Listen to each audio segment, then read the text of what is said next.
करनाल में जब town planning विभाग में भ्रष्टाचार अपने चरम पर पहुंचा तो विभाग के कई अधिकारियों पर सरकार के द्वारा कार्रवाई की गई, लेकिन हरियाणा के दूसरे कई शहरों में टाउन प्लानिंग विभाग की मिलीभगत से अभी भी अवैध रूप से निर्माण कार्य चल रहे हैं।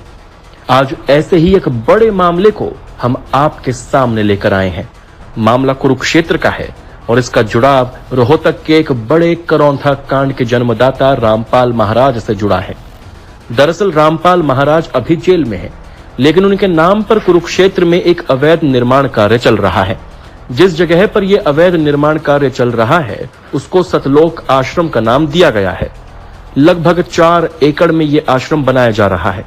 NH 44 पर बन रहे इस आश्रम के लिए आश्रम प्रबंधन कमेटी के द्वारा पिछले 1.5 साल से NOC की फाइल सरकार को भेजी गई, लेकिन हर जगह से इस फाइल पर ऑब्जेक्शन लगा दिए गए। हर अधिकारी के द्वारा ऑब्जेक्शन लगाए जाने के बावजूद इस आश्रम में निर्माण कार्य लगातार चल रहा है, लेकिन टाउन प्लानिंग विभाग मिलीभगत कर इस अवैध निर्माण को गिराने के लिए कोई कदम नहीं उठा रहा। इसकी वजह से लगभग 4 एकड़ में एक बड़ी बिल्डिंग बनकर तैयार हो चुकी है। जब इस बारे में सतलोक आश्रम की देखरेख कर रहे पुरुषोत्तम दास से बात की गई तो वो भड़क गए। क्या नाम है? पुरुषोत्तम दास। आप यहाँ पे पुरुषोत्तम बस यहाँ सेवादार हैं जी। हाँ, जिस प्रकार से अभी इस जो आश्रम को आप यहाँ पे बना रहे हैं, कह रहे हैं DTP के द्वारा इसको कैंसिल कर दिया गया इस फाइल को, और वो कहते हैं अवैध रूप से इसका निर्माण हुआ, क्या कहेंगे? क्या बात है यार, फिर तो आपने वही शुरू कर दिया यार।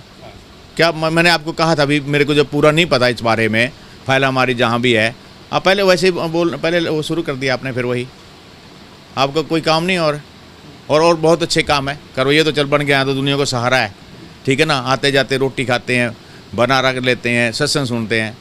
आपको और कोई ढंग का काम, ये गंद छुआ दो इधर से अगर हो सकता तो। यहाँ इतनी मक्खियाँ की भरमार हो रही है, देख लो आप, ठीक है ना। देख लो मक्खियाँ कितनी हो रही हैं, कितनी बीमारी फैल रही है, इसी को उठवा दो।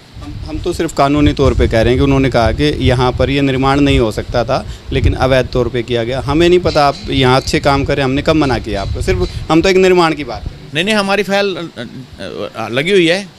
हाँ, वो तो उन्होंने करना, रास्ता मंजूर हो रहा है हमारा, ठीक है ना, सारा कुछ हो रहा है। कौन कहता है अवैध रूप से है?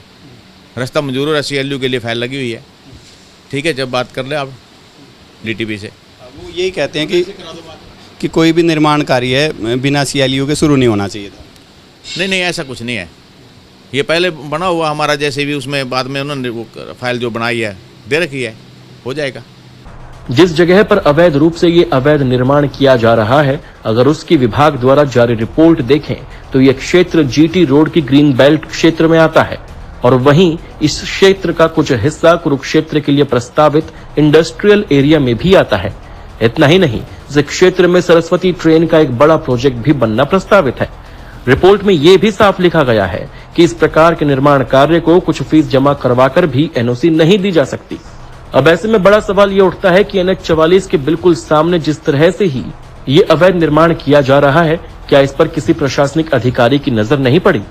नजर तो छोड़िए, जब NOC के लिए अप्लाई किया गया तो उसके बाद किसी भी अधिकारी ने मौके का मुआयना कर ये पता लगाने की कोशिश नहीं की कि कितना निर्माण कार्य हुआ है, और जब पता चल ही गया तो उसके बाद इस निर्माण कार्य को रुकवाने के लिए कोई कदम क्यों नहीं उठाए गए?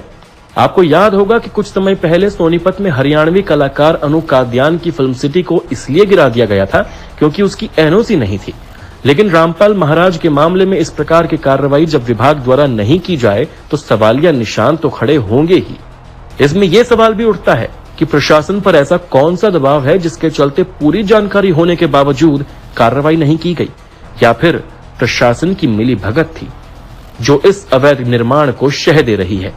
बिना CLU के बन रहे इस निर्माण को लेकर आप क्या कहते हैं? कमेंट करके जरूर बताइए। ब्यूरो रिपोर्ट, सत्य खबर।